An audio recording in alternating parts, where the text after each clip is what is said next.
ಪೂಜ್ಯರ ನಡೆದಾಡುವ ದೇವರು, ನಮ್ಮೆಲ್ಲರ ಆರಾಧ್ಯ ದೈವ ಪರಮ ಪೂಜ್ಯ ಸಿದ್ಧಗಂಗೆ ಡಾಕ್ಟರ್ ಶಿವಕುಮಾರ ಮಹಾಸ್ವಾಮಿಗಳವರ 118ನೇ ವರ್ಷದ ಗುರುವಂದನಾ ಕಾರ್ಯಕ್ರಮ. ಪೂಜ್ಯರಿಗೆ 75 ವರ್ಷಗಳ ತದನಂತರ ಹಲವಾರು ಕಾರ್ಯಕ್ರಮಗಳನ್ನು ಶ್ರೀಮಠದಲ್ಲಿ ಮಾಡ್ಕೊಂಡು ಬಂದಿದ್ದೇವೆ.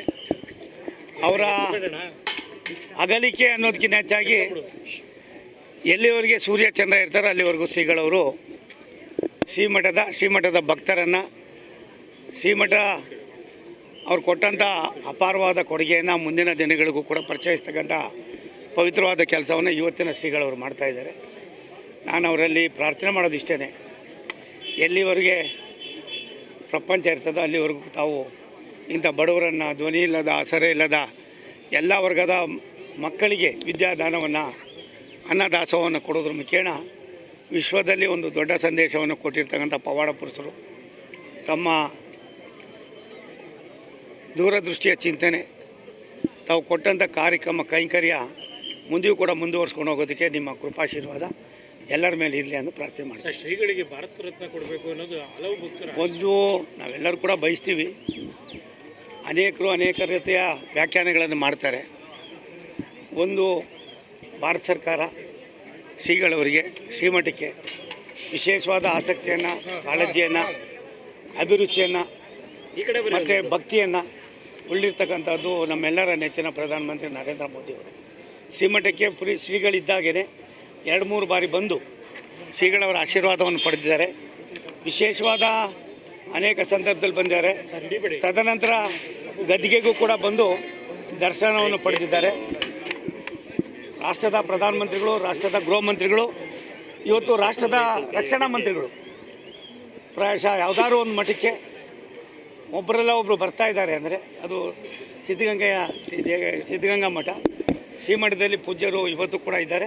ನಮ್ಮೆಲ್ಲರ ಜೊತೆಯಲ್ಲಿ ನಾವು ಮಾಡುವ ಎಲ್ಲ ಕೆಲಸಗಳನ್ನು ಕೂಡ ಅವರು ಗಮನಿಸ್ತಾ ಇದ್ದಾರೆ ಅನ್ನುವ ನಂಬಿಕೆಯ ಮೇಲೆ ನಾವು ಈ ಕಾರ್ಯಕ್ರಮವನ್ನು ಮಾಡ್ತಾ ಇದ್ದೀವಿ. ನೀವೇನಾದರೂ ಬೇಡಿಕೆ ಇಡ್ತೀರಾ ಅಂತ? ಇವೆಲ್ಲವೂ ಕೂಡ ನಮ್ಮೆಲ್ಲರಿಗೂ ಬೇಕಾಗಿರ್ತಕ್ಕಂಥದ್ದು. ಮಠಮಾನ್ಯಗಳು, ಹೊರಗುರುಚರ ಮೂರ್ತಿಗಳು, ತಪಸ್ವಿಗಳು, ಪವಾಡ ಪುರುಷರು ಈ ದೇಶಕ್ಕೆ ಸಾಕಷ್ಟು ಕೊಡುಗೆಯನ್ನು ಕೊಟ್ಟಿರೋದ್ರೊಳಗೆ ಸಿದ್ಧಗಂಗಾ ಮಠವೂ ಕೂಡ ಒಂದು. ಅದ್ರ ಬಗ್ಗೆ ನಾನು ಇವತ್ತೆಲ್ಲ ಮೊದಲಿಂದನೂ ಕೂಡ ವಿನಂತಿ ಮಾಡ್ತಾ ಬಂದಿದ್ದೀವಿ. ಭಗವಂತ ಯಾವಾಗ ಅದಕ್ಕೆ ಅವಕಾಶವನ್ನು ಅನ್ನೋದಕ್ಕಿಂತ ಹೆಚ್ಚಾಗಿ ಆ ಭಾರತ ರತ್ನ ಅನ್ನೋಕ್ಕೆ ಗುರುಗಳಿಗೆ ಕೊಟ್ಟದಾಗ ಅದಕ್ಕೆ ತುಂಬ ಶಕ್ತಿ ಬರ್ತದೆ. ಆದ್ದರಿಂದ ಮಠಕ್ಕಾಗಲಿ ಶ್ರೀಗಳಿಗಾಗಲಿ ಅದಲ್ಲ, ಭಾರತ ರತ್ನ ಒಂದಾದರೆ ದೇಶದ ರತ್ನ, ವಿಶ್ವದ ರತ್ನ ಇವತ್ತು ಪರಮ ಪೂಜ್ಯ ಸಿದ್ಧಗಂಗಾ ಶ್ರೀಗಳಾಗಿದ್ದಾರೆ. ಅದ್ರ ಬಗ್ಗೆ ಹೆಚ್ಚಿನ ವ್ಯಾಖ್ಯಾನ ಬೇಡ. ಅವರ ಕೃಪಾಶೀರ್ವಾದ ಸದಾ ನಮ್ಮೆಲ್ಲ ಮೇಲೆ ಇದೆ. ನಾನು ಅನೇಕ ಬಾರಿ ಹೇಳಿದ್ದೇನೆ. ನಾಳೆ ಸನ್ಮಾನ್ಯ ಸಿದ್ದರಾಮಯ್ಯನವರು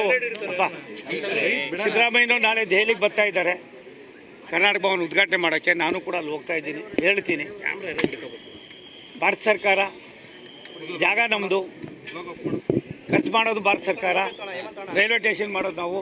ಇಂಥ ಪುಣ್ಯ ಪುರುಷನ ಹೆಸರನ್ನು ಮುಂದಿನ ಪೀಳಿಗೆಗೆ, ಈ ಪವಾಡ ಪುರುಷನ ಸಂದೇಶಗಳನ್ನು ಮುಂದಿನ ಪೀಳಿಗೆಗೆ ಪರಿಚಯದಕ್ಕೋಸ್ಕರ ಈ ಕೆಲಸವನ್ನು ಮಾಡಬೇಕು ಅಂತ ಒಬ್ಬ ಮಠದ ಭಕ್ತನಾಗಿ ಸ್ವತಃ ನಾನೇ ರೈಲ್ವೆ ಖಾತೆ ರಾಜ್ಯ ಸಚಿವನಾಗಿ ವಿನಂತಿ ಮಾಡಿದ್ದೇನೆ.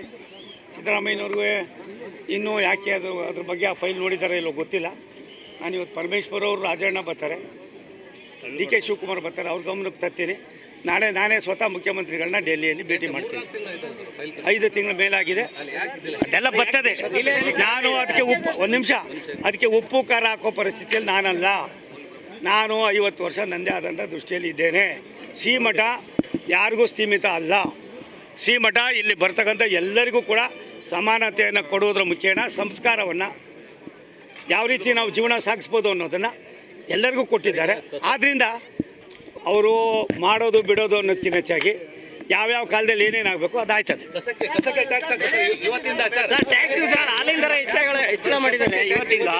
ಒಂದು ಸರ್ಕಾರ ತಮ್ಮ ಕೊಳಕನ್ನು ಮುಚ್ಕೊಳ್ಳೋದಕ್ಕೋಸ್ಕರವಾಗಿ, ತಾವು ಮಾಡಿರುವ ತಪ್ಪನ್ನು ಮುಚ್ಕೊಳ್ಳೋಕ್ಕೋಸ್ಕರವಾಗಿ ಸಾಮಾನ್ಯ ಜನರ ಮೇಲೆ ಗದಾಪ್ರಹಾರ ಮಾಡ್ತಾ ಇದೆ. ಮುಂದಿನ ದಿನಗಳಲ್ಲಿ ಇದು ಮಠ ಆಗಿರೋದ್ರಿಂದ ನಾನು ಹೆಚ್ಚಿಗೆ ಮಾತಾಡೋದಿಲ್ಲ ಇಲ್ಲಿ. ಇಲ್ಲಿ ಮಠಕ್ಕೆ ಮಾತ್ರ ಸೀಮಿತವಾಗಿರ್ತೀನಿ.